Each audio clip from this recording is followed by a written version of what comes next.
Well, a bunch of assorted motorcycle parts showed up. So that's a project I have to do one of these days. But it's like an all-day deal because I got a few things piled up that I want to do. But chain and sprockets need to be done. You know, a sprocket eventually, I've been really impressed with this chain. You know, the chain I've been running has been on there for a couple of years, maybe 3 years. And I ride the bike a lot. But the thing about it, this is the first time I'd ever run one of the O-ring chains. And not only O-ring, but it doesn't have a master link, you know, it's where it's a riveted chain. But after the first adjustment, I never had to touch that thing all last, you know, the first season I ran it. Then last year I adjusted it twice, and this year I adjusted it one time, but I could tell the sprocket was starting to wear, you know, you get the kind of undercut on it. Though the chain still seems pretty good, but I figured, okay, I'll just go ahead and replace front and rear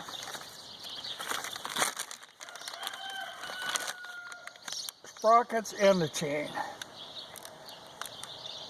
Yeah, you have to be kind of careful on these because, like, the SR runs a 530 chain, but the XT and the TT run a 520 chain. Now you can run a 520 chain, but then you've got the narrower sprockets.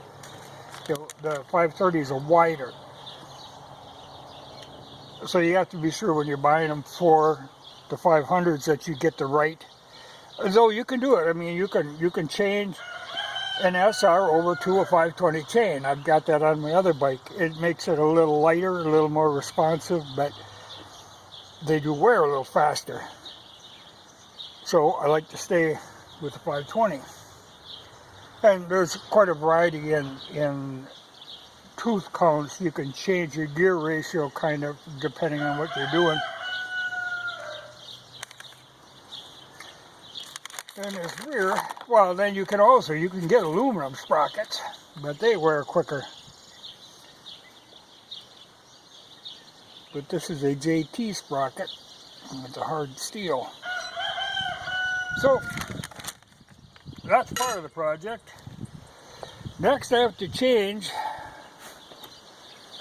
Okay, I always run these Nava grips, or they're the Gran Turismo style grips that are drum shaped. And well, these have been on 3 or 4 years. But part of the shape of these is caused by they're hollow inside. So the drum makes them, they really fit the palm of your hand. They're very comfortable grips. Now, they're made by different companies. The original ones were the Gran Turismo, but they still make that same style. But a lot of different people are making them. These are the Amigo ones. They feel hard now. They got the shape. They feel rather hard. Some of them are made of a more natural rubber than others. You know, we'll see. But that's the grip I like to run on all my bikes, you know, unless I'm actually trying to restore. But even then, I mean, a lot of bikes came with the Gran Turismo grips on them. But Nava makes good ones, too, of these. But they are my favorite grip. The grip I'm most comfortable because of that drum shape. And then having that hollow portion in there, it gives you some cushion, which is important on a bike that has a tendency to vibrate. The downside of a grip like this is they will wear and eventually rip like this. But like I say, this is 3 years on these grips, no big deal. I'm fine with that. At least 3 years on these. I don't mind changing grips. You know, it's something you're really in contact with the bike, you know, so it's good to have good grips. And I do have, you know, to put these actually endless type chains where it's a riveted master link.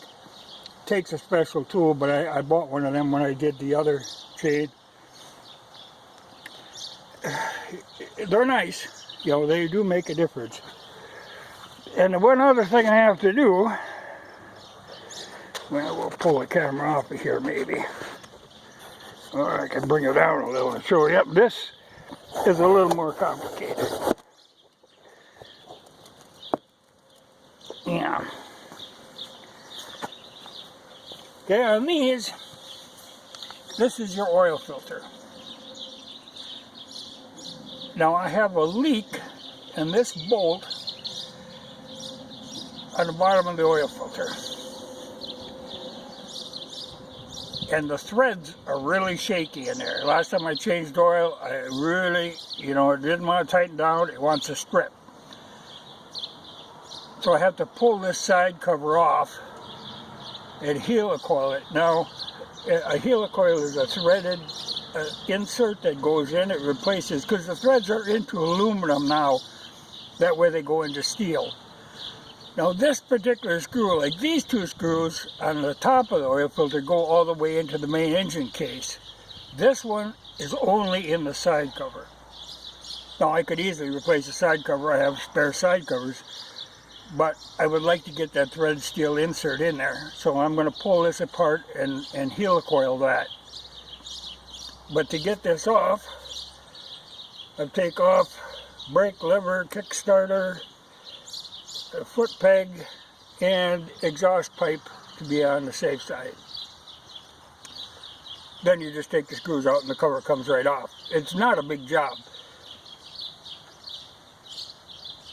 but it takes a little time. But then I will put a helicoil in. Now the tricky part is I might have to put the helicoil from the back side,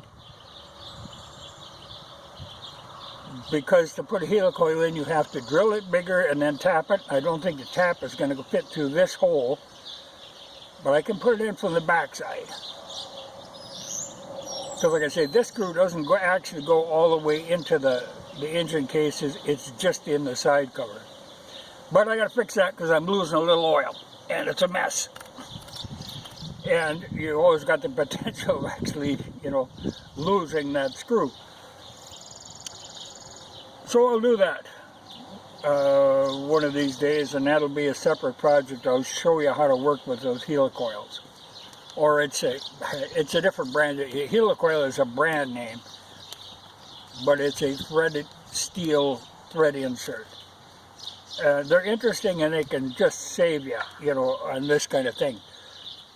Because otherwise, like you go and you strip out one of these screws, oh my God, you think now you get a disaster. Or you have to drill it out and tap it bigger, and oh, you don't.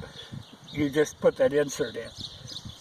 And it's better than new, you know. So, I'll do that one of these days. But I'm trying to get a lot of little maintenance things done on the bike. Because there's a lot of, well, I ride it a lot in the first place. Like I'm going to ride it right now, even leaking like this. I've got a trip I want to make, but I have some other trips planned for the future, and I want to get all these little things out of the way before I do them. So that, I will pull that apart one day and I'll show you how to do the helicoil thing, because it's an important thing to know, and they're easily available, and they can save you a lot of aggravation. The temptation a lot of times when I'm working on an engine is to do, if you have ones that are troublesome, and these are troublesome, I have had these strip out before. In that kind of situation, you know, the thing is to go and helicoil. But it used to be like on old Harley Davidsons, on the old pan heads, around the pan on top, there was a lot of little screws that were all stripped out. You helicoil them, you're done with that. Or like exhaust, where the exhaust pipe goes in. A lot of times they'll strip out. You helicoil them, then you're done with them. You still ought to helicoil it, but that'll be a different project. You know, I'll do it one of these next days, but I got to set aside, like I say, a day just to work on the bike, because I got to adjust valves and all this other stuff, you know. And I want to repaint my exhaust pipe. It's getting kind of cruddy. And as long as I have that off, then I can sand that down and put that extreme high temp heat paint on it. And I should gunk this off before I do any of that. Because once you pull this off, you're right into the motor, you know, your clutch and your bearings, all that stuff is there. Nothing falls out, but, you know, it's right there. So you really want to be clean when you go in there. So I will probably do that one of these days. I've got some gunk, I'll gunk it down and then wash it off before I tear it apart, because I don't want crap falling in the motor. But it's good to have. You know, it was funny too, you know, because normally you can buy the stuff as a set. I had to buy the sprockets and the chain and all that stuff individually, because nobody in this country actually seems to sell sets.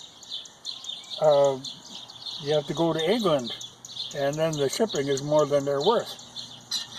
But it looks like a good sprocket. And I'm pretty sure I've got the 16 tooth on front, but I should check. You know, I've got extra sprockets for these, but... And I have never used a Vortex brand sprocket before.